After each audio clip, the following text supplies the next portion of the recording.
Hello student आज के class में हम लोग सॉल्व करेंगे एसी और मैथ चैप्टर 2 एक्सरसाइज के क्वेश्चन नंबर 1 से 7 तक। स्टूडेंट इसके पहले के जो भी क्वेश्चंस हैं ऑब्जेक्टिव 1, 2 और क्वेश्चन फॉर शॉर्ट आंसर, उन सारे क्वेश्चंस के सॉल्यूशन के लिंक आपको नीचे डिस्क्रिप्शन बॉक्स में मिल जाएंगे, वहां पर से आप देख सकते हैं।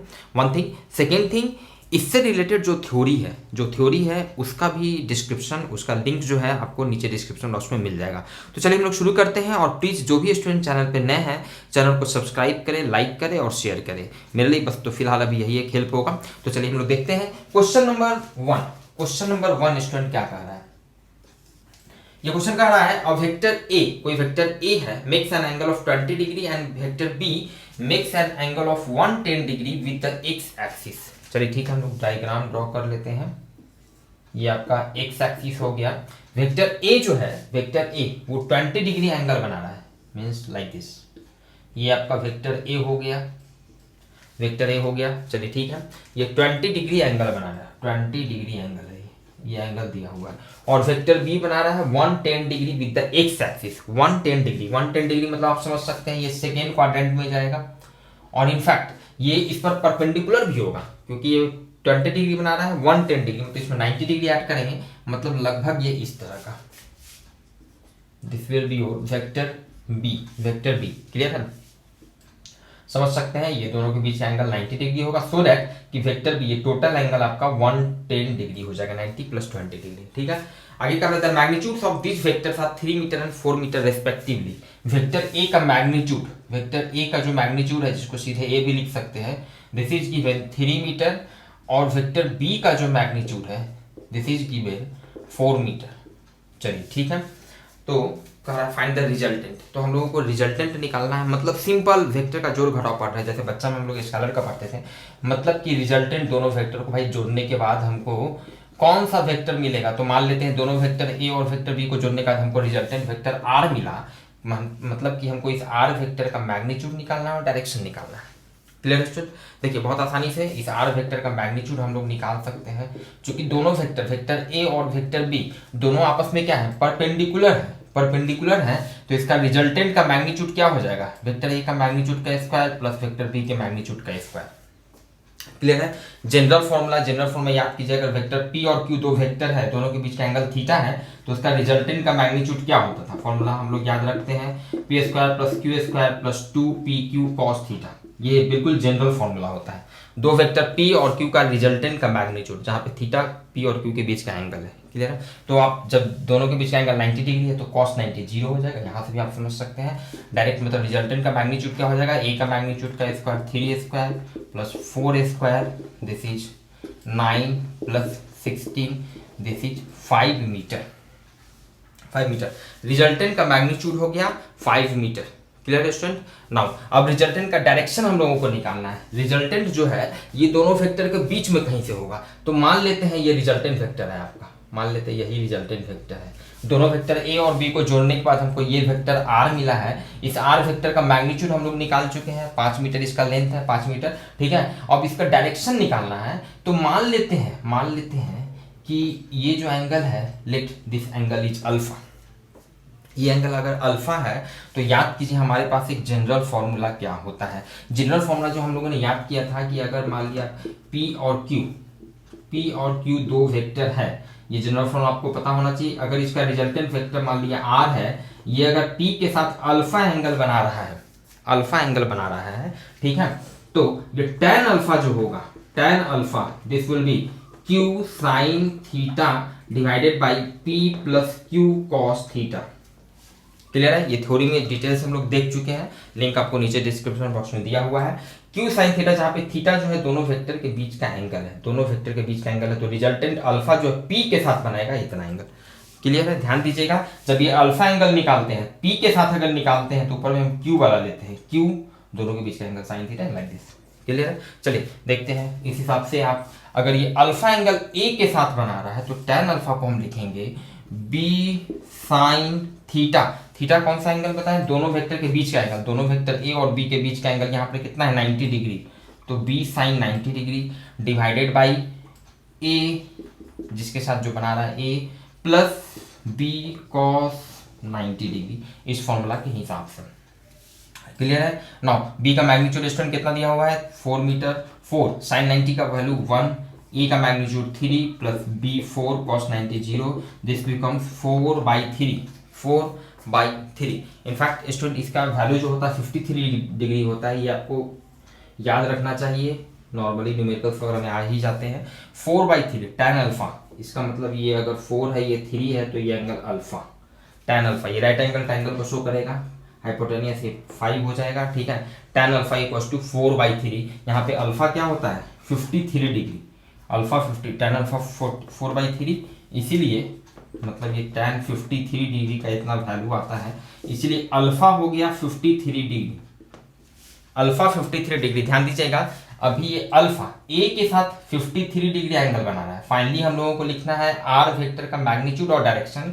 मैग्नीट्यूड तो 5 मीटर हो गया है, क्लियर है। डायरेक्शन इसका अभी इसके साथ 53 डिग्री बना रहा है, तो एक्स एक्सिस के साथ फाइनली एक्स एक्सिस के साथ हम लोगों को बताना है कि फाइनली एक्स एक्सिस के साथ इतना एंगल पे इसका रिजल्टेंट वेक्टर है, तो एक्स एक्सिस के साथ कितना एंगल बनेगा 53 डिग्री प्लस 20 डिग्री मतलब 73 डिग्री। सो ये वेक्टर आर आप फाइनली लिखेंगे, वेक्टर आर का मैग्नीट्यूड आपका हो गया 5 मीटर, 5 मीटर यहाँ पे लिखेंगे at an angle of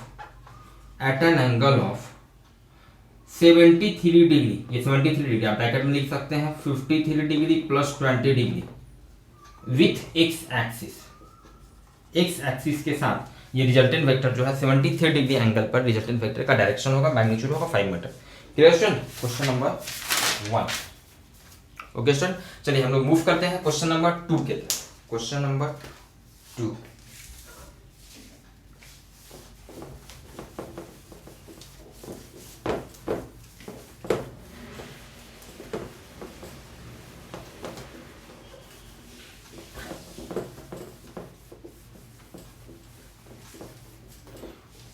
question number 2 student कह रहा है let vector A and vector B be the two vectors of magnitude 10 unit each. दो वेक्टर दिया हुआ है ए और बी, दोनों का मैग्नीट्यूड सेम है स्टूडेंट।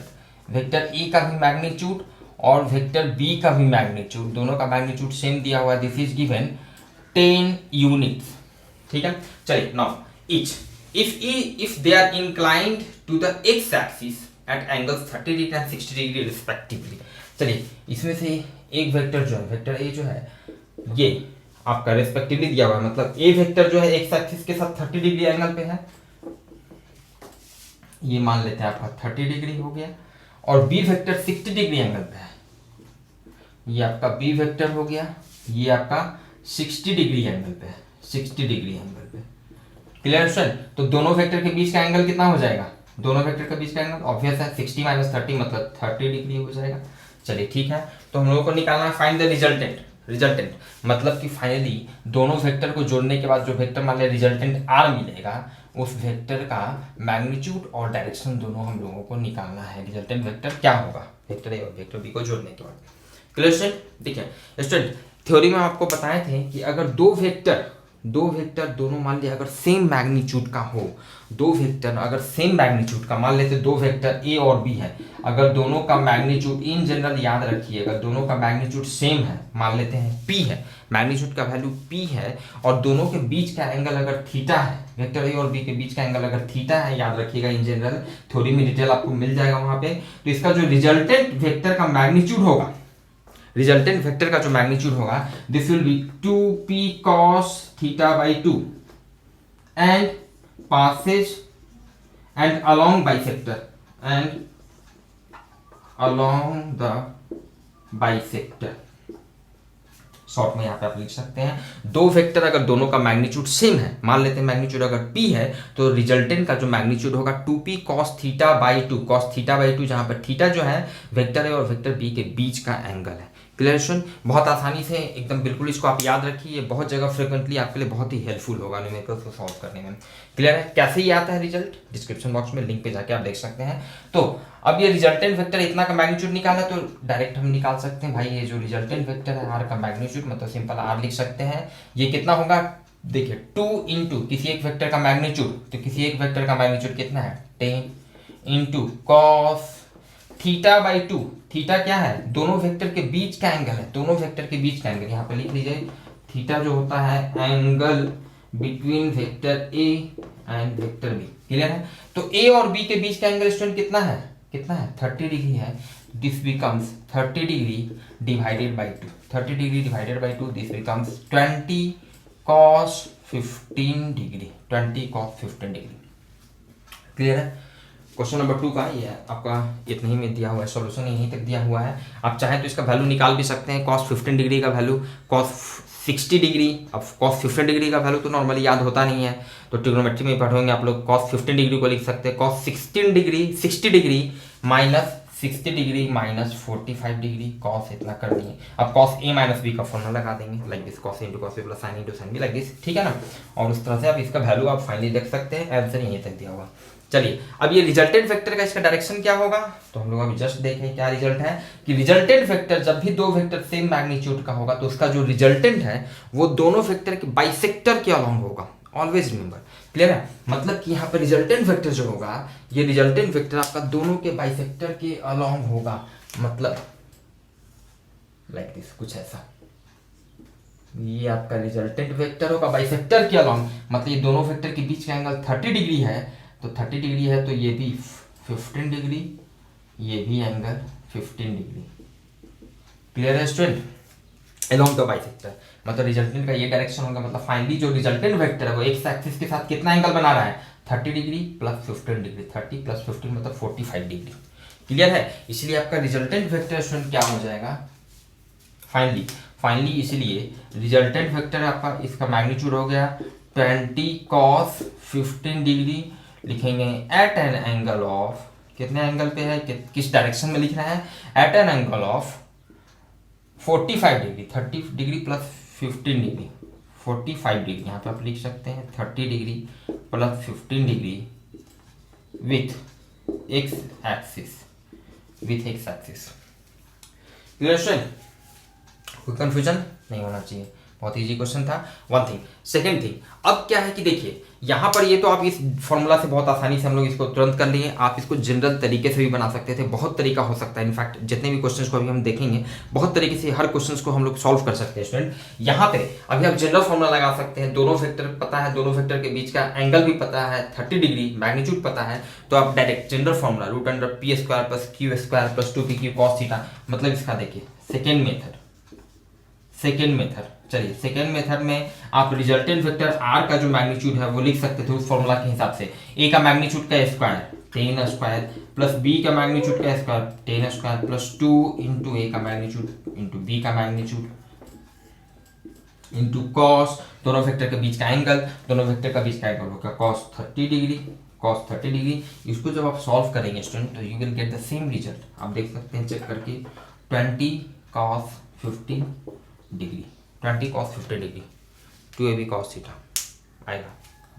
हाँ, यहाँ पे थोड़ा सा आपको मैथमेटिकल कैलकुलेशन करना पड़ेगा फाइनली आंसर तक पहुँचने के लिए। तो ये आपका आ जाएगा 1 प्लस cos थीटा आ जाएगा, तो 2 cos स्क्वायर थीटा बाई 2, ये फॉर्मूला समझ रहे हैं ना? 1 प्लस cos थीटा, 1 प्लस cos theta equals to 2 cos square theta by 2 trigonometry में। ठीक है ना? तो फाइनली वहाँ से अभी यहाँ पे कंफ्यूजन हो सकता है cos 15 डिग्री कैसे आएगा, वही हम बता रहे हैं। इसको जब सॉल्व करेंगे दिस विल बिकम, आप वहां से ऐसे भी पहुंच सकते हैं, बट नो नीड। देखिए तीसरा तरीका, थर्ड मेथड। अब यहाँ पे इसका डायरेक्शन निकालना है, तो अगेन जो इसके पहले वाले क्वेश्चन में हम लोग किए थे tan alpha equal to q sin theta by p plus q cos theta, just इसके पहले वाले क्वेश्चन में डायरेक्शन के लिए आप वो फॉर्मूला फिर यूज कर लीजिए। तीसरा मेथड हो सकता है, बहुत तरीका हो सकता है स्टूडेंट। थर्ड मेथड, आप हर वेक्टर को, वेक्टर ए को भी आई जे के को फॉर्म में लिख दीजिए यूनिट वेक्टर में। वेक्टर ए को आप लिख सकते हैं, वेक्टर ए का जो मैग्नीट्यूड है तो 100 cos 30 degree I plus 100 sine 30 degree J.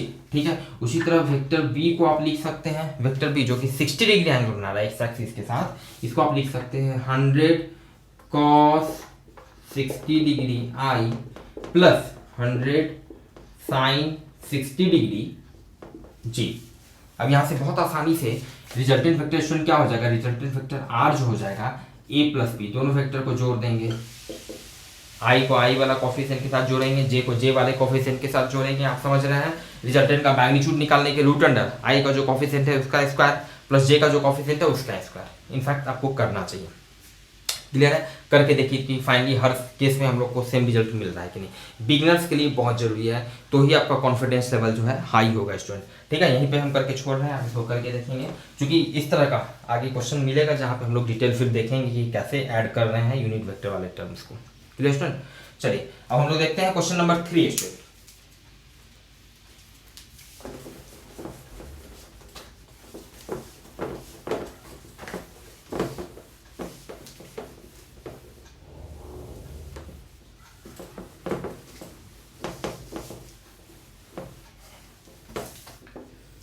Question number 3, add vectors A B and C, तीन वेक्टर ए बी सी को ऐड करना है, each having magnitude of 100 unit and inclined to the x axis at angle 45 degree, इतना इतना respectively. चलिए ठीक है, तीन वेक्टर, तीनों वेक्टर का मैग्नीट्यूड दिया हुआ है, सेम है, ठीक है, मतलब ए का भी मैग्नीट्यूड और बी का भी मैग्नीट्यूड और सी का भी मैग्नीट्यूड, ये तीनों का मैग्नीट्यूड कितना दिया हुआ है, सेम है, and this is 100 unit.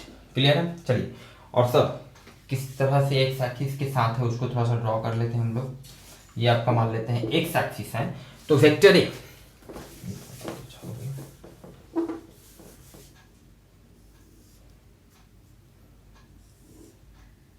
Vector A जो है वो एक्स एक्सिस के साथ 45 डिग्री पे है, 45 डिग्री मींस लाइक दिस, कुछ बाइसेक्टर के अलाउंग होगा।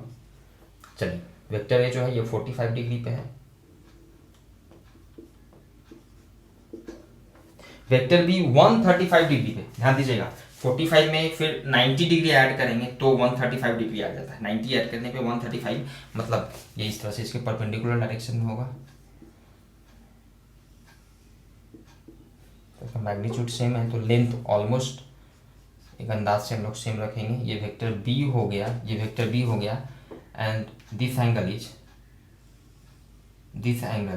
135 डिग्री, 135 डिग्री, मतलब दोनों के बीच का एंगल 90 डिग्री, आप समझ रहे हैं। नाउ तीसरा जो एंगल है, तीसरा सी वेक्टर जो है, वेक्टर सी जो है वो एक्स एक्सिस के साथ 315 डिग्री पे है, 315 डिग्री, यहाँ से फिर 315 डिग्री, 315 डिग्री ऐसे घूम जाना है, 315, ध्यान दीजिएगा 315 में फिर 180 ऐड करने पर 315 आ रहा है, 135 डिग्री में 180 डिग्री ऐड करेंगे तो 315 डिग्री, मतलब इसमें 180 डिग्री फिर फाइनली ऐड करेंगे तो इसके जस्ट अपोजिट डायरेक्शन में like this, just opposite direction में इस तरह से वेक्टर सी है, ये वेक्टर सी है, और ये कितना एंगल बना रहा है, ये इस तरह से 315 डिग्री एंगल बन रहा है, 315 डिग्री एंगल बन रहा है। चलिए, तीनों वेक्टर का मैग्नीट्यूड भी सेम है, 100 यूनिट दिया हुआ है, तो क्या निकालना है हमें, एट एंगल्स इतना respectively, each having magnitude of इतना inclined to the X axis at इतना, ऐड वेक्टर्स लिखिए ना, ऐड वेक्टर ऐड करना है, मतलब तीनों वेक्टर को ऐड करना है, मतलब कि vector A plus vector B plus vector C, तीनों वेक्टर को ऐड करना है। तो मान लेते हैं तीनों वेक्टर को ऐड करने के बाद कौन सा वेक्टर मिल रहा है, R vector, resultant vector. Clear है? चलिए ठीक है, देखिए स्टूडेंट, बहुत तरीके से इसको बना सकते हैं। सबसे जो इजी मेथड होगा, सबसे जो इजी मेथड, और इनफैक्ट इसमें कुछ जरूरत ही नहीं है, पेन का भी जरूरत नहीं है, आप देख सकते हैं कि ये दोनों वेक्टर, वेक्टर बी और वेक्टर सी, अब चूंकि दोनों का मैग्नीट्यूड सेम है, सेम मैग्नीट्यूड है, डायरेक्शन जस्ट अपोजिट हो गया, इनके बीच का एंगल का जो वैल्यू इस तरह से दिया गया है कि वेक्टर बी इस डायरेक्शन में है, वेक्टर सी 315 डिग्री, फाइनली इसके अपोजिट डायरेक्शन में जस्ट आ जा रहा है, मतलब ये दोनों एक दूसरे को कैंसिल कर देगा। क्लियर है? समझिए बात को।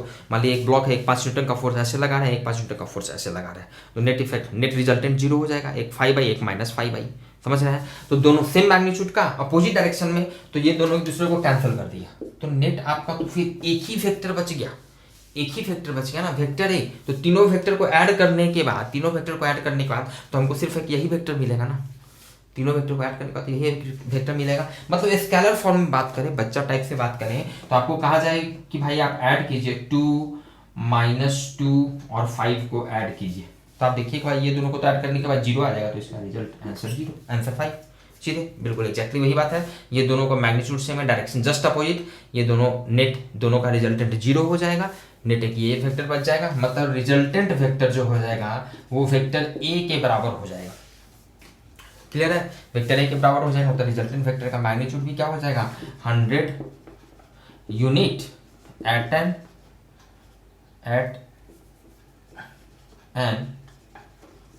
Angle of 45 degree with x axis, at an angle of 45 degree with x axis. Clear है? This your final answer, magnitude इतना, रिजल्ट डायरेक्शन इतना। चलिए इसका देखिए बहुत तरीका हो सकता है, चलिए और कुछ मेथड देख लेते हैं।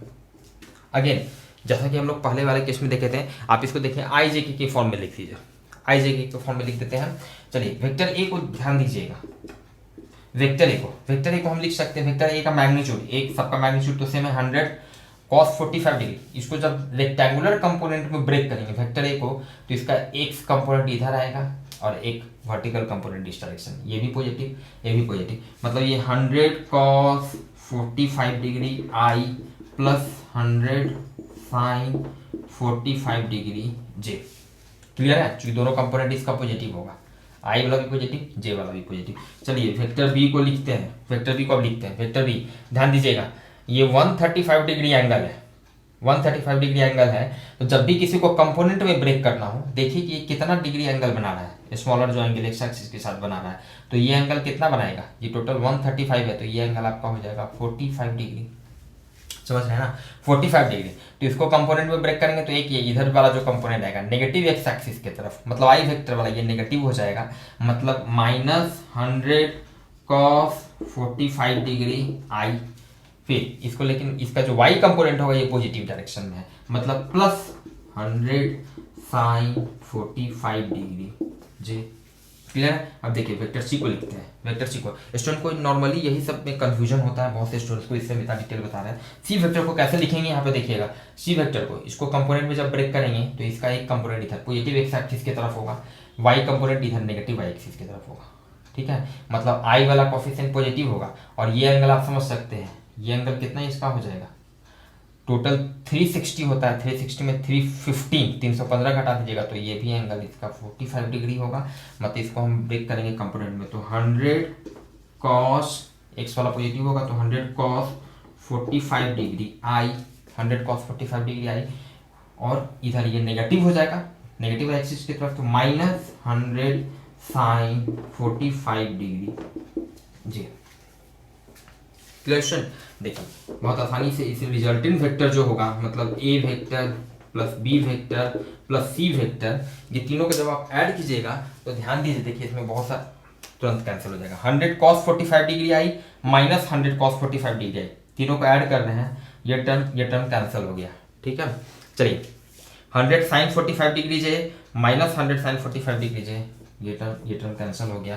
ध्यान दीजिएगा फाइनली आपका बच रहा है 100 cos 45 डिग्री आई, और एक ये बच रहा है 100 sin 45 डिग्री जे।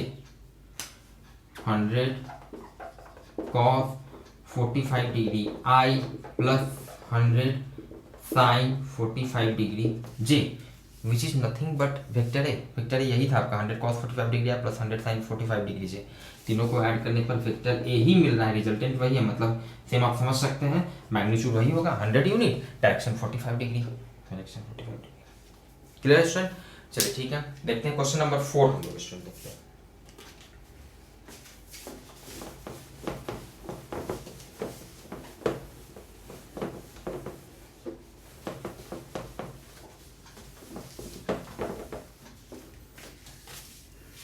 क्वेश्चन नंबर 4, क्वेश्चन नंबर 4 में स्टूडेंट दिया हुआ है आपको दो वेक्टर ए और बी आई जे के फॉर्म में दिया हुआ है। वेक्टर ए दिया हुआ है this is 4i plus 3j, 4i plus 3j, और वेक्टर बी दिया हुआ है, वेक्टर बी दिया हुआ है 3i plus 4j, 3i plus 4j।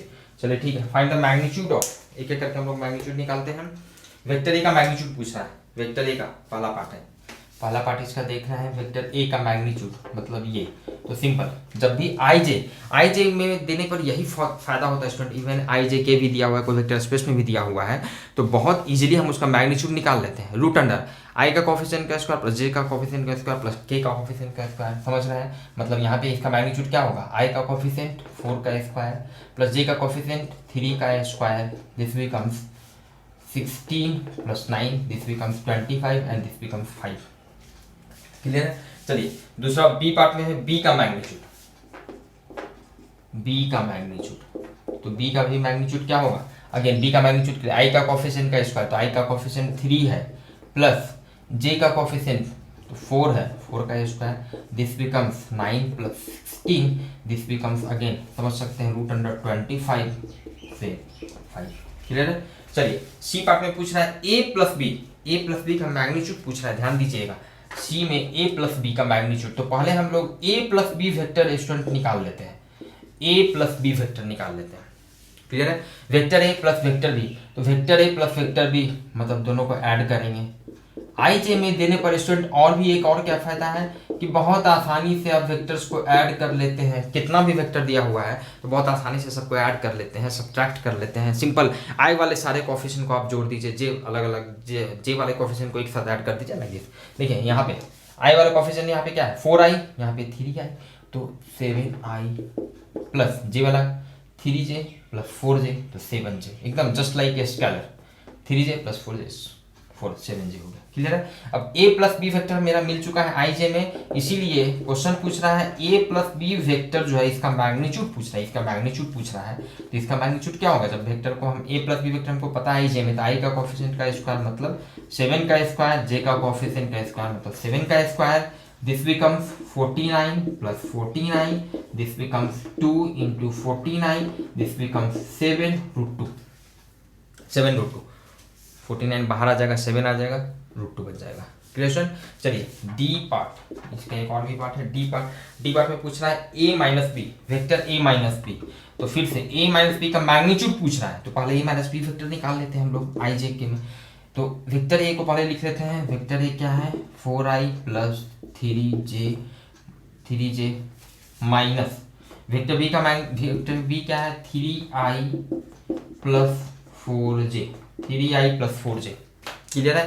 ध्यान दीजिएगा बहुत आसानी से, अब यहाँ पे सारे i वाले कोएफिशिएंट को आप माइनस कर लीजिए, यहाँ पे 4i है, ये माइनस 3i है, मतलब 4 माइनस 3i प्लस यहाँ पे j में क्या है 3 है, ये माइनस 4 है, तो plus 3 minus 4j, this becomes, ध्यान दीजिएगा 4 माइनस 3i मतलब 4 माइनस 3 1 हो गया, तो 1i लिखे या सीधे i लिखे, चलिए 1i, ये 3 माइनस 4 माइनस 1 तो प्लस माइनस माइनस, तो माइनस 1j, क्लियर स्टूडेंट। बहुत ही एकदम बेसिक तरीके से हम लोग सारे क्वेश्चंस को देख रहे हैं। दिस इज 1i प्लस, इसको आप लिख सकते हैं माइनस 1j, ठीक है। देखिए ऐसा क्यों लिख रहे हैं, यहाँ पे भी आपका क्लियर होगा। अब हम लोग क्या करते हैं a माइनस बी का मैग्नीट्यूड निकाल लेते हैं। a माइनस बी को आई जे के में लिख चुके हैं, आई जे में लिख चुके हैं इसका मैग्नीट्यूड। तो अगेन जनरल कंसेप्ट क्या है मैग्नीट्यूड के लिए, रूट अंडर आई का कोफिशिएंट ध्यान दीजिएगा यहाँ पे 1 है, प्लस जे का कोफिशिएंट प्लस जे का कोफिशिएंट, तो जे का कोफिशिएंट क्या है -1 है, -1, this is root 1 plus 1, this is root 2, clear student. चलिए ये था आपका क्वेश्चन नंबर 4, ठीक है स्टूडेंट। चलिए हम लोग देखते हैं क्वेश्चन नंबर 5। क्वेश्चन नंबर 5,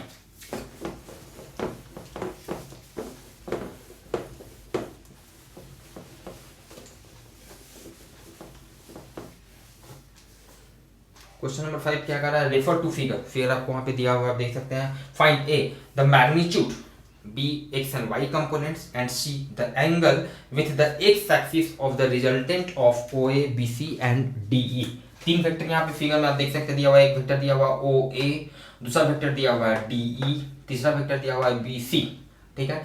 तो इस तीनों वेक्टर का जो रिजल्टेंट है क्वेश्चन नंबर 5 हम लोग देख रहे हैं स्टूडेंट, जो रिजल्टेंट है तीनों वेक्टर का, किसका, वेक्टर OA का प्लस वेक्टर DE का प्लस DE का, सॉरी BC प्लस D, ठीक है कोई दिक्कत नहीं है, लिख सकते हैं BC प्लस DE।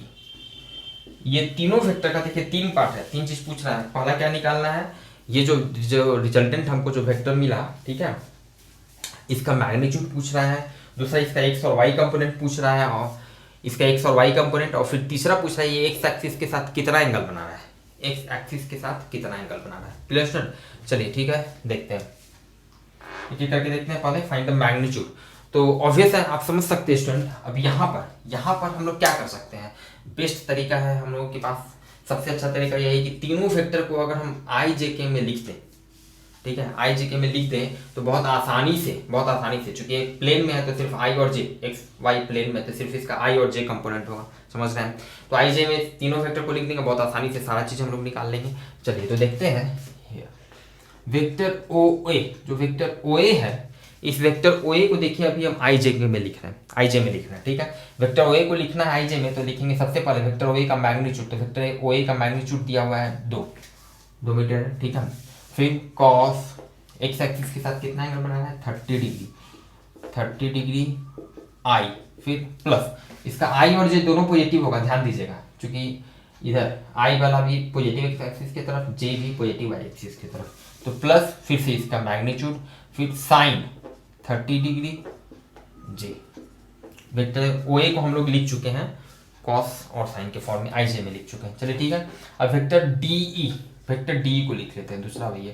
देखिए यहाँ पे उतना आई जे करने का जरूरत नहीं है, एंगल वगैरह सिंपल, ये डायरेक्ट एकदम आपका vertically normal direction, negative Y axis की तरफ है, नेगेटिव वाई एक्सिस की तरफ है, तो सीधे आप लिख सकते हैं, किसी भी वेक्टर को आप लिख सकते हैं, उस वेक्टर का मैग्नीट्यूड और उसके डायरेक्शन में जो यूनिट वेक्टर है, तो इसका मैग्नीट्यूड 1 है, इंटू इसके डायरेक्शन में यूनिट वेक्टर क्या है minus J, this is minus J, clear है। इसको डायरेक्ट 1 इंटू माइनस जे, तो माइनस जे वेक्टर आ गया, कंफ्यूजन नहीं होना चाहिए। देखिए आप इसको डायरेक्ट ऐसे भी लिख सकते थे, अब जनरल तरीके से करना है।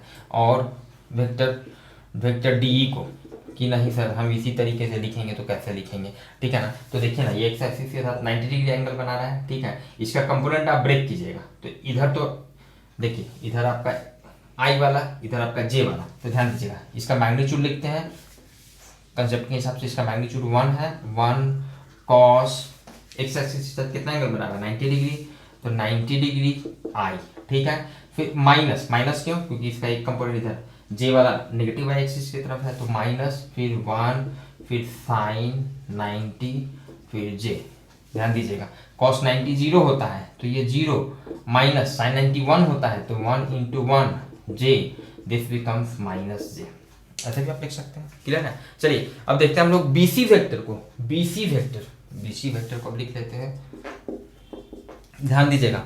बीसी वेक्टर को जब कंपोनेंट में, रेक्टेंगुलर कंपोनेंट्स में लिखेंगे, तो इसका एक्स कंपोनेंट जो होगा ये नेगेटिव होगा, नेगेटिव एक्स एक्सिस की तरफ है जब इसको ब्रेक करेंगे, एक वाई कंपोनेंट जो होगा पॉजिटिव होगा, पॉजिटिव वाई एक्सिस की तरफ है, ठीक है। तो इसको लिखेंगे वेक्टर बीसी का मैग्नीट्यूड कितना है 1.5, मैग्नीट्यूड इसको 1.5 मीटर दिया हुआ है, ठीक है। तो नीचे करके लिख लेते हैं, वेक्टर बीसी का मैग्नीट्यूड हो गया 1.5 कॉस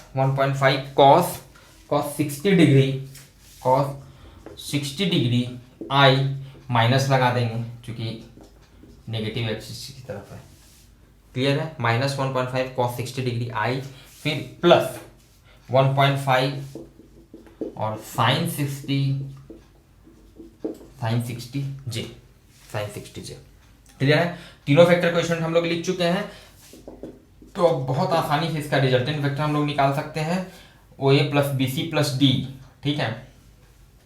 मतलब चलिए 2 cos 30 डिग्री, अच्छा इसको थोड़ा सॉल्व करते चलते हैं, देखिए यहीं पे कर लेते हैं।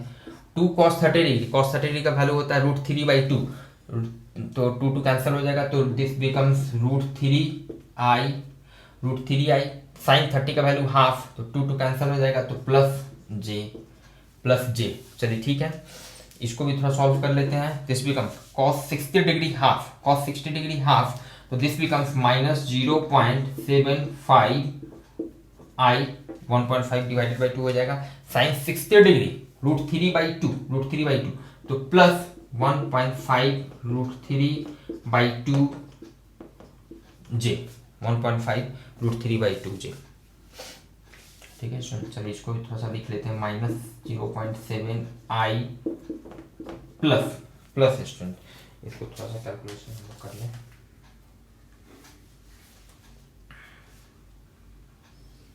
ये आपका हो जाएगा 1.732 √3 का value into 1.5 equals to divided by 2 equals to 1.299, तो 1.3 लिख देते हैं, 1. ये लगभग आपका आ गया 1.3 जे। चलिए इसलिए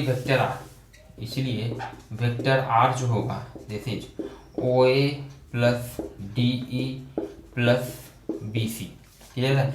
ओ ए वेक्टर आपका हो गया √3i प्लस जे, डी वेक्टर हो गया माइनस जे, बी सी वेक्टर आ गया फिर minus 0.75i plus 1.3j 1.3j। ध्यान दीजिएगा ये प्लस जे माइनस जे यहाँ पे एक आंसर हो गया। और ये आई फैक्टर आपका आ गया, आई आपका आ गया क्या, √3 माइनस 0.75 आई, √3 माइनस 0.75 आई प्लस 1.3j क्लियर है। ये आपका आ गया 1.732 minus 0.75, this becomes 0.98 I plus 1.3j। इतना हमारा रिजल्टेंट वेक्टर स्टूडेंट अब निकल चुका है। चलिए एक एक करके हम लोग देख लेते हैं। फाइंड द मैग्नीट्यूड, पहला पार्ट में इसका मैग्नीट्यूड पूछ रहा है। चलिए मैग्नीट्यूड, इसका मैग्नीट्यूड क्या हो जाएगा, मैग्नीट्यूड स्टूडेंट इसका हो जाएगा √i का कोफिशिएंट का स्क्वायर मतलब 0.98 का स्क्वायर प्लस j का कोफिशिएंट का स्क्वायर मतलब 1.3 का स्क्वायर। ठीक है, this becomes 0.98 into 0.98 becomes 0.96 answer 1.9 plus 0.96 to √2.65 this becomes 1.63 क्या हो जाएगा, 1.63 मीटर। Simple maths.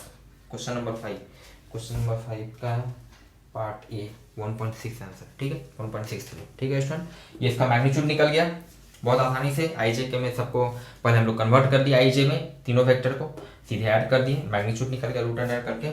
दूसरा पार्ट है बी में एक्स एंड वाई कंपोनेंट, इसका एक्स और वाई कंपोनेंट। भाई अब ये जब आई और जे में आप ब्रेक कर चुके हैं तो यही इसका एक्स कंपोनेंट होगा, यही इसका वाई कंपोनेंट होगा। ठीक है, मतलब बी में। ठीक है, ये जो वेक्टर बी है, ये वेक्टर जो आर है 0.98 आई प्लस 1.3j, यही तो R X I plus R Y J, मतलब इसका x कंपोनेंट क्या है 0.98 और y कंपोनेंट क्या है 1.3। क्लियर है, 0.98 एंड 1.3 मतलब ऑब्वियस ये मीटर में कॉमा इतना मीटर। ठीक है स्टूडेंट, चलिए तीसरा पूछ रहा है the angle with the X axis के साथ ये कितना एंगल बना रहा है, एक्स एक्सिस के साथ कितना एंगल बना रहा है। तो बहुत आसानी से, अब चूंकि आई जे में हम लोग निकाल चुके हैं तो इसलिए एंगल क्या हो जाएगा, ठीक है ना। तो एंगल मान लेते हैं ये अल्फा अगर एंगल बना रहा है, अल्फा एंगल अगर ये बना रहा है एक्स एक्सिस के साथ, तो इसके लिए क्या करेंगे, जे का कोफिशिएंट डिवाइडेड बाई आई का कोफिशिएंट, वेक्टर आर, ये जे का कोफिशिएंट डिवाइडेड बाई आई का कोफिशिएंट 0.98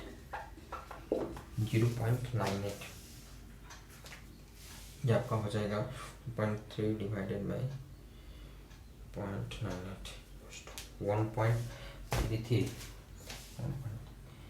1.33 इतना एंगल हो जाएगा। यहाँ से हम लिख सकते हैं कि एक्स एक्सिस के साथ कितना एंगल बना रहा है, तो tan inverse 1.33 tan inverse 1.33। Student यहाँ पर कुछ स्टूडेंट को कंफ्यूजन होता है, थोड़ा सा देख लीजिएगा कैसे। इनफैक्ट ये जो रिजल्टेंट है आप इसको पिक्चर के हिसाब से समझ सकते हैं। ये रिजल्टेंट जो है एक्स एक्सिस के साथ कितना इस तरह से एंगल कैसे बना रहा होगा या किस तरह से उसका पोजीशन होगा, ध्यान दीजिएगा। अगर इसको ट्रायंगल, आप ट्रायंगल लॉ से ऐड करना चाहें तो वेक्टर है, ध्यान दीजिएगा तीनों वेक्टर को हम ऐड कर रहे हैं तो बहुत आसानी से क्या कीजिए, ध्यान दीजिएगा यहाँ पे देखिए वेक्टर ओए है, वेक्टर ओए है, वेक्टर ओए, ये वेक्टर ओए है। चलिए ओए वेक्टर है, ओए वेक्टर है, इस तरह से 30 डिग्री पे है। इसमें फिर हम ऐड कर देते हैं डी वेक्टर को, डी वेक्टर को 1 मीटर है, डी वेक्टर आपका बिल्कुल एकदम यहाँ पे ऐसे इस तरह से टच कर जाएगा, एकदम टच कर जाएगा। आप इसको समझ सकते हैं। देखिए ये 2 मीटर है, ये 2 मीटर है। Concept should be clear student always. ये बिल्कुल आपका मेंटेलिटी नहीं होना चाहिए कि ऐसी होना बना लिए तो फिर एग्जामिनेशन वगैरह क्वेश्चन नहीं आने वाला है। तो कंसेप्ट आपका क्लियर होना चाहिए। हर क्वेश्चन में आप थोड़ा प्रैक्टिस कीजिए, सोचिए कि अगर इस क्वेश्चन को ऐसे घुमा दिया जाए तो फिर कैसे बनाएंगे, या अगर इसी में ऐसे पूछ दिया जाता तो, क्योंकि एग्जामिनेशन में जो क्वेश्चन सेट करते हैं वो भी कुछ ऐसा ही करते हैं। क्लियर है। चलिए तो यहाँ पर आप 90 डिग्री इसको परपेंडिकुलर आप इस तरह से ड्रॉप करेंगे तो आप समझ सकते हैं sin30 equals to perpendicular by hypotenuse. उस हिसाब से इसका जो ये जो वैल्यू आएगा, लेंथ आएगा ये 1 मीटर।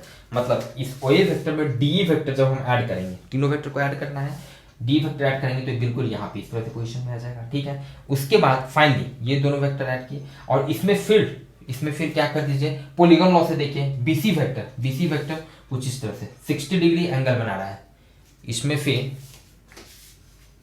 60 डिग्री एंगल बना रहा है कुछ इस तरह से 60 डिग्री एंगल, ये आपका पोजीशन कुछ इस तरह से 60 डिग्री एंगल, फिर आपका बीसी वेक्टर कुछ इस तरह से जाएगा। मतलब फाइनली आपका जो रिजल्टेंट वेक्टर होगा वो कुछ इस तरह से होगा। चेक करने की बात है, हो सकता है कि यहीं पे हो बीसी वेक्टर, आप चेक करें, क्लियर है।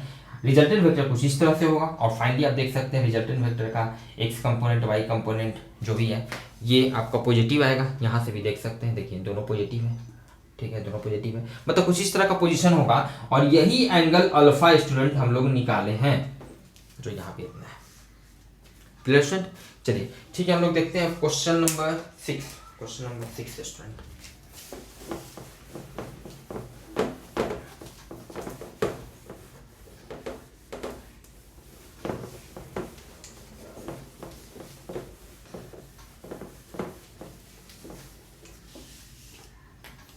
क्वेश्चन नंबर 6 क्या कर रहा है, दो वेक्टर दिया हुआ है, magnitude 3 unit and 4 unit respectively. दो वेक्टर दोनों का मैग्नीट्यूड 3 यूनिट 4 यूनिट दिया हुआ है। What should be the angle between them if the magnitude of the resultant is 1 unit 5 unit 7 unit. चलिए ठीक है स्टूडेंट, बहुत ही अच्छा क्वेश्चन है और इजी क्वेश्चन है। इनफैक्ट इस क्वेश्चन को बनाने के लिए स्टूडेंट पेन की जरूरत नहीं है, पेन की जरूरत ही नहीं है। कैसे, थोड़ा सा पॉज करके सोचे, फिर हम देखते हैं, बताते हैं। अब देखते हैं कि कैसे इसमें पेन की जरूरत नहीं है। सपोज कीजिए कि ये जो दोनों वेक्टर दिया हुआ है, मान लेते हैं फोर्स वेक्टर है जिसमें से एक फोर्स का मैग्नीट्यूड है 3 न्यूटन, दूसरे फोर्स का मैग्नीट्यूड है 4 न्यूटन, ठीक है, दूसरे फोर्स का मैग्नीट्यूड 4 न्यूटन। अब तो पूछ रहा है कि अब ये दोनों फोर्स जो है, एक 3 न्यूटन का एक 4 न्यूटन का, सपोज कीजिए कि किसी ब्लॉक पे एक 3 न्यूटन का फोर्स लगा रहा है एक आदमी, एक 4 न्यूटन का फोर्स दूसरा आदमी लगा रहा है, तो पूछ रहा है कि अब ये दोनों वेक्टर के बीच का क्या एंगल होना चाहिए, what should be the angle between them. दोनों वेक्टर के बीच का क्या एंगल होना चाहिए so that the magnitude of the resultant is, कि दोनों का मैग्नीट्यूड, दोनों के रिजल्टेंट का जो मैग्नीट्यूड हो, पहला केस में 1 यूनिट हो जाए, दूसरा 5 यूनिट, 7 यूनिट, ठीक है।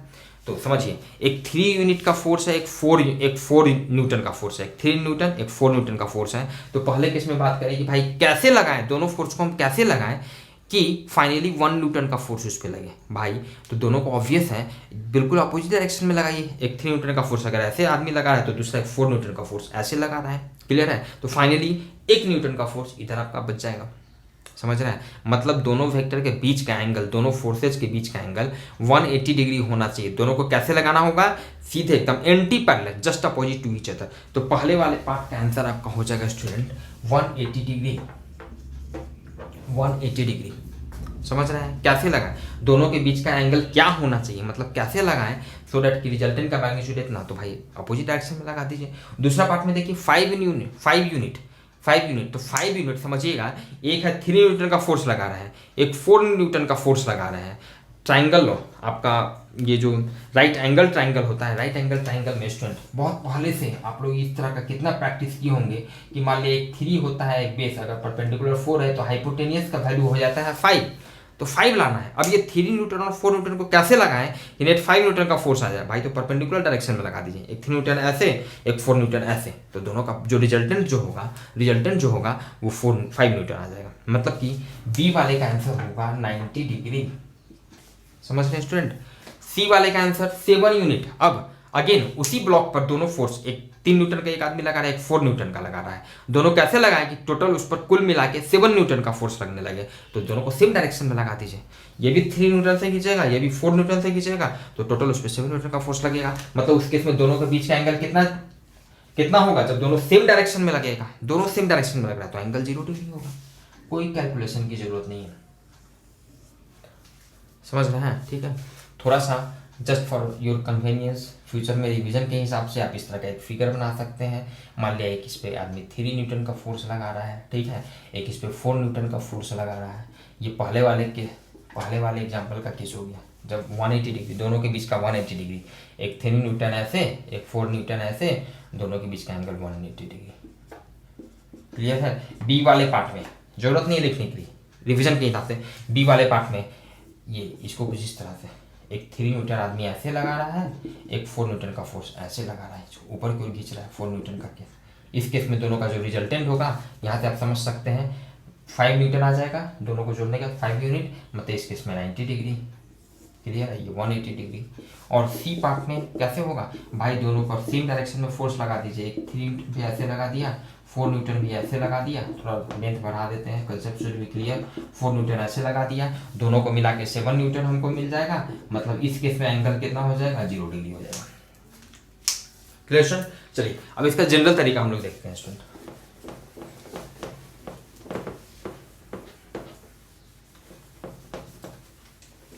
क्वेश्चन नंबर 6 का सेकेंड मेथड आप कह सकते हैं, इसको कह सकते नहीं, होगा ही।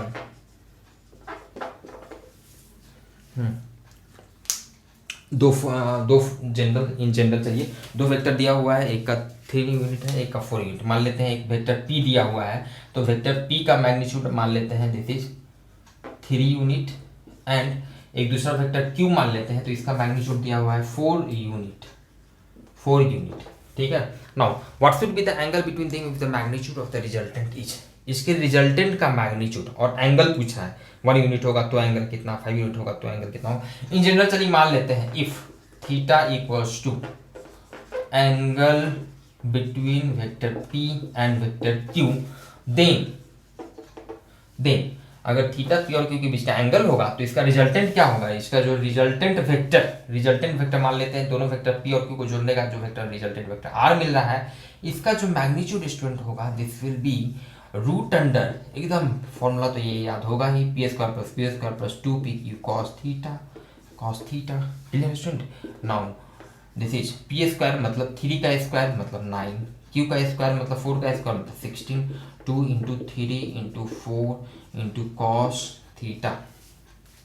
क्लियर है? दिस बिकम्स, आप समझ सकते हैं 25 plus 24 cos theta, 24 cos theta. मतलब फाइनली ध्यान दीजिएगा स्टूडेंट, ये जो रिजल्टेंट वेक्टर का मैग्नीट्यूड जो स्टूडेंट निकला this is 25 plus 24 cos theta. अब ये थीटा का वैल्यू अलग अलग केसेस में हम लोगों को निकालना है। जब कह रहा है कि भाई 1 यूनिट रिजल्टेंट का मैग्नीट्यूड होगा तो बताइए थीटा, जब रिजल्टेंट का मैग्नीट्यूड 5 यूनिट होगा तो थीटा का वैल्यू बताइए, लाइक दिस। ठीक है, चलिए पहले वाले केस में देखते हैं। पहले वाले केस में व्हेन रिजल्टेंट का मैग्नीट्यूड दिया हुआ है, ठीक है, दिस इज 1 यूनिट, देन ध्यान दीजिएगा, तो ये यहाँ से ये हम लोगों का एक जनरल रिलेशन निकल गया रिजल्टेंट वेक्टर r के साथ। तो यहाँ से हम लिख सकते हैं 1 equals to root under 25 plus 24 cos theta. दोनों तरफ ऐसा करते हैं, स्क्वायरिंग कर देते हैं, स्क्वायर करेंगे तो 1 का स्क्वायर तो 1 ही रहेगा, इधर रूट हट जाएगा, स्क्वायर करेंगे मतलब 1 equals to 25 plus 24 cos theta. यहाँ से 25 को इधर ले आते हैं तो 1 minus 25 minus 24, this is minus 24 equals to 24 cos theta. यहाँ से आप समझ सकते हैं cos theta equals to minus 24 divided by 24 means minus 1, cos theta minus 1 मतलब थीटा 180 डिग्री, cos 180 डिग्री का वैल्यू होता है माइनस 1। क्लियर है? तो पहले बात का आंसर हो गया 180 डिग्री। चलिए जनरल तरीके से हम लोग देख रहे हैं, बाकी आप देखे थे कि बहुत आसानी से, जरूरत ही नहीं था इसमें पेन की। दूसरा, जब रिजल्टेंट का मैग्नीट्यूड 5 यूनिट है, व्हेन रिजल्टेंट का वैल्यू 5 यूनिट है, 5 यूनिट, देन 5 यूनिट है, तो यहाँ से चलिए यहाँ से रिजल्टेंट r का वैल्यू 5 रखेंगे। 5 equals to 25 plus 24 cos theta. Again दोनों तरफ जब स्क्वायर करेंगे, ध्यान दीजिएगा, जब दोनों तरफ स्क्वायर करेंगे तो ये 5 का स्क्वायर 25 हो जाएगा और इधर का स्क्वायर रूट हट जाएगा, this is 25 plus 24 cos theta. Clear है? यहाँ से 25 माइनस 25 इधर आएगा तो इधर 0 बच जाएगा, 0 इक्वल्स टू 24 कॉस थीटा। यहाँ से 0 इक्वल्स टू 0 बाई 24 0 हो जाएगा, मतलब कॉस थीटा आपका 0 हो गया। कॉस थीटा 0 मतलब थीटा का वैल्यू कितना हो गया, 90 डिग्री। कॉस 90 डिग्री का वैल्यू 0 होता है, तो बी पार्ट का आंसर हो गया कॉस 90 डिग्री। Clear student? चलिए सी पार्ट में सी में कह रहा है जब रिजल्टेंट का जो मैग्नीट्यूड है वो 7 यूनिट हो जाए, 7 unit, when r equals to 7 unit, r जो है 7 यूनिट जब हो जाए, मतलब 7 equals to root under 25 plus 24 cos theta, clear है। दिस इज दोनों तरफ अगेन स्क्वायरिंग, तो ये 7 का स्क्वायर करेंगे तो 49, दिस इज यहाँ स्क्वायर रूट हट जाएगा सिंपली 25 प्लस 24 कॉस थीटा, यहाँ से ये 25 आपका इधर आएगा तो 49 माइनस 25, 49 माइनस 25 आपका आ जाएगा 24, मतलब 24 कॉस थीटा इक्वल्स टू 24, नहीं इधर आपका बच जाएगा 24, इधर हो जाएगा 24 कॉस थीटा, मतलब यहाँ से कॉस थीटा स्टूडेंट आ जाएगा 1, कॉस थीटा आपका आ जाएगा 1, 24/24, इसीलिए थीटा का वैल्यू हो जाएगा स्टूडेंट 0 डिग्री, क्योंकि कॉस 0 डिग्री का वैल्यू होता है 1 and this is final answer. तो आप इस जनरल तरीके से भी क्वेश्चन को सॉल्व कर सकते थे 180, 90 और 0। चलिए देखते हैं question number 7 student.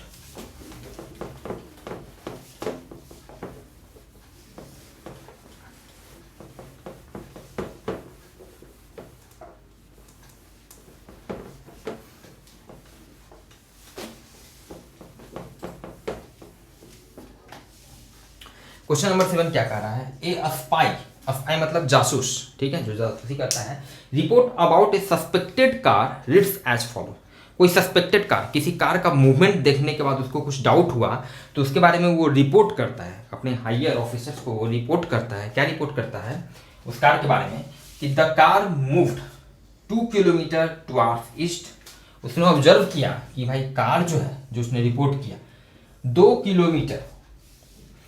Kilometre towards east, east की तरफ यहाँ पे ध्यान दीजिएगा स्टूडेंट, ये डायग्राम आपको पता होना चाहिए, east this is your west, north, south, clear है। चलिए the car move 2 kilometre towards east, car जो है 2 किलोमीटर पहले ईस्ट की तरफ जाती है, कार कुछ इस तरह से मान लिया मूव कर रही है 2 किलोमीटर। चलिए इसको वेक्टर के फॉर्म में दिखाते हैं, तो वेक्टर के फॉर्म में ये 2 किलोमीटर, ये ईस्ट की तरफ पहले गई 2 किलोमीटर। चलिए उसके बाद made a perpendicular left turn, इधर जा रही है तो लेफ्ट, इधर इस डायरेक्शन में लेफ्ट टर्न ली, रैन फॉर 500 मीटर, 500 मीटर, तो 500 मीटर, उसको 500 मीटर को मान लिया किलोमीटर में लिखेंगे, चूंकि किलोमीटर में दिया हुआ है तो इसको हाफ किलोमीटर लिख सकते हैं, हाफ किलोमीटर, ठीक है। लेफ्ट टर्न लिया, परपेंडिकुलर लेफ्ट टर्न, उसके बाद फिर आगे कहा है made a perpendicular right turn, और फिर से यहां से एक परपेंडिकुलर राइट टर्न लिया, ऐसे जा रहा है तो फिर राइट टर्न लाइक दिस ऐसे देगा, और कितना दूर चला 4 किलोमीटर, तो ये कुछ ज्यादा ऐसे चलेगा, ये हो गया आपका 4 किलोमीटर ऐसे चला है एंड स्टॉप, और वहां पे जाके रुक गया है। तो अब हमसे पूछा जा रहा है find the displacement of the car, ध्यान दीजिएगा। अब 3 अलग अलग डिस्प्लेसमेंट है, पहला डिस्प्लेसमेंट है 2 किलोमीटर ईस्ट की तरफ, दूसरा डिस्प्लेसमेंट है हाफ किलोमीटर नॉर्थ की तरफ, क्लियर है, तीसरा डिस्प्लेसमेंट है 4 किलोमीटर अगेन ईस्ट की तरफ। तो इसका नेट डिस्प्लेसमेंट पूछ रहा है, मतलब इसका पोजीशन पूछ रहा है इनिशियल से फाइनल के बीच में, मतलब यही हम लोगों को निकालना है। देखिए इसको भी बहुत तरीके से बना सकते हैं। पहला मेथड,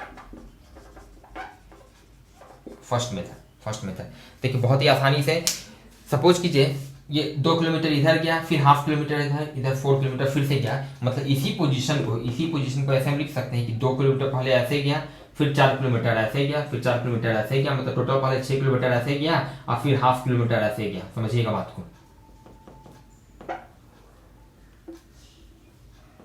ये मान लेते हैं ये 2 किलोमीटर, ये 4 किलोमीटर, ये हाफ किलोमीटर, तो ये फिर इसी फाइनल पोजीशन में पहुंचेगा। मान लिया आपका ये पॉइंट, मान लिया अगर ए है, ये पॉइंट बी है, देन यहाँ ये पॉइंट ए है, दिस पॉइंट बी। मतलब हम इसको ऐसे भी कह सकते हैं, ये जो स्पाई जो रिपोर्ट किया वो ये भी कह सकता था फाइनली कि ये 6 किलोमीटर गया है ईस्ट की तरफ और हाफ किलोमीटर उसके बाद ये मूव किया है नॉर्थ की तरफ। सेम बात है, सेम सिचुएशन। तो फाइनली हमको भाई इसका वैल्यू निकालना है, ये जो रिजल्टेंट है इसका, इसका वैल्यू निकालना है। मतलब ध्यान दीजिएगा, ये सिंपल आपका मैथ्स के हिसाब से ये आपका राइट एंगल ट्राइंगल हो गया, ये 90 डिग्री एंगल हो गया। आपको इसका बेस पता है, टोटल ये कितना है 6 किलोमीटर। 2 किलोमीटर प्लस 4 किलोमीटर, ये 6 किलोमीटर है, ये हाफ किलोमीटर है, तो ये ए बी क्या हो जाएगा, डिस्प्लेसमेंट वेक्टर का मैग्नीट्यूड, सिंपल 6 का स्क्वायर प्लस हाफ का स्क्वायर, यही ना हो जाएगा, ये आपका डिस्प्लेसमेंट को मान लिया डी लिख देते तो इसका मैग्नीट्यूड इतना हो जाएगा, मतलब ये डिस्प्लेसमेंट हो जाएगा रूट अंडर ये 36 plus 1/4 this is 145 divided by 4, 145 divided by 4, ये देखिए 144 अगर ये होता 144 ये होता तो इसका सीधे हम 12 लिख देते, तो ये लगभग इसको ऐसा करिए, इसको 12 कर देते हैं, 4 का तो आपका 2 हो ही जाएगा, तो ये लगभग आपका हो जाएगा 6 किलोमीटर। क्वेश्चन नंबर 6.02 है, 6.02 तो आप समझ रहे हैं, जो कि अप्रोक्सीमेशन लिए हैं इसलिए ये वेरिएशन आ रहा है, ठीक है। तो 6 किलोमीटर इसका सीधा इस तरह से मैग्नीट्यूड हो गया, बहुत आसानी से निकाल सकते थे। एंगल, इसका डायरेक्शन क्या है, तो ये एंगल निकाल दीजिए, ये एंगल मान लीजिए अल्फा एंगल है, तो tan alpha equal to perpendicular by base half divided by 6, मतलब tan अल्फा इक्वल टू हो जाएगा हाफ डिवाइडेड बाई 6, मतलब 1/12, मतलब आप इसको लिख सकते हैं alpha equal to tan inverse 1/12, तो जो डिस्प्लेसमेंट वेक्टर उसका मैग्नीट्यूड होगा 6 kilometre at an angle of tan inverse 1/12 with x axis, like this, ठीक है। ये इसका पहला मेथड हो गया। चलिए दूसरा मेथड इसका देखते हैं स्टूडेंट, सेकेंड मेथड। अब बिल्कुल अगर ये कहीं ना कहीं एक तरह से सही पूछिए तो हम लोग इसमें मैथ्स का कंप्लीट यूज किए, कोई वेक्टर का कोई कंसेप्ट यूज नहीं किए, वेक्टर का कोई टर्म कुछ यूज नहीं किया है, ठीक है। बिल्कुल मैथ्स के हिसाब से इस क्वेश्चन को बनाए हैं। अभी देखिए वेक्टर के हिसाब से कैसे बनाएंगे, तो सिंपल तीन डिस्प्लेसमेंट है, तीनों को हम क्या करते हैं वेक्टर फॉर्म में लिख देते हैं। पहला वाला ये जो वेक्टर है मान लेते हैं ये ए बी है, मान लेते हैं ये जो पॉइंट है, let point this is point P and this is point Q, clear है। तो फाइनली अब मेरे पास 3 वेक्टर है, vector A P plus vector P Q plus vector Q B, ध्यान दीजिएगा। तो वेक्टर ए बी को लिखेंगे, ध्यान दीजिए ए बी को लिखेंगे, इसका मैग्नीट्यूड कितना है 2 किलोमीटर ईस्ट की तरफ है। किसी भी वेक्टर को लिख सकते हो उस वेक्टर का मैग्नीट्यूड सिंपल, और उसके डायरेक्शन में यूनिट वेक्टर, क्या है आई। ए बी वेक्टर को, पी क्यू वेक्टर को देखिए लिख रहे हैं, P Q vector this is, किसी वेक्टर को लिख सकते हो उसका मैग्नीट्यूड, तो मैग्नीट्यूड कितना है हाफ, और उसकी डायरेक्शन में यूनिट वेक्टर, क्या है जे। क्यूबी वेक्टर को लिखना है तो क्यूबी वेक्टर का मैग्नीट्यूड कितना है 4, और उसके डायरेक्शन में यूनिट वेक्टर क्या है आई। इसीलिए मेरा जो डिस्प्लेसमेंट वेक्टर हो गया डी वेक्टर, मतलब कि तीनों का जो ऐड हो गया A B vector plus P Q vector plus Q B vector, ठीक है। ध्यान दीजिएगा ये सेकेंड मेथड देखना है, ये पहला वाला मेथड था, कंफ्यूजन नहीं होना चाहिए। दिस इज जो फर्स्ट मेथड, और ये यहाँ पे हम लोग देख रहे हैं सेकेंड मेथड, ठीक है। ये डी वेक्टर, तीनों वेक्टर को ऐड कर दीजिए, this is 2i plus half J plus 4i, this is 6i plus half J. इसलिए अब डिस्प्लेसमेंट वेक्टर मेरा आई जे में निकल चुका है, तो डिस्प्लेसमेंट वेक्टर का मैग्नीट्यूड क्या होगा स्टूडेंट, सिंपल रूट अंडर आई का कोफिशिएंट का स्क्वायर 6 का स्क्वायर, जे का कोफिशिएंट का स्क्वायर हाफ का स्क्वायर, दिस इज, ध्यान दीजिएगा सेम है 6 square plus half square, finally this becomes, ये ऑलमोस्ट आपका आ गया 6 किलोमीटर।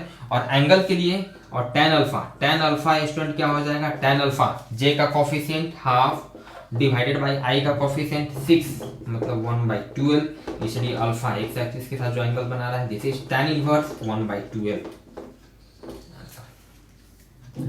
क्लियर स्टूडेंट, तो मिलते हैं फिर हम लोग नेक्स्ट क्लास में नेक्स्ट रेस्ट क्वेश्चंस के सॉल्यूशन के साथ।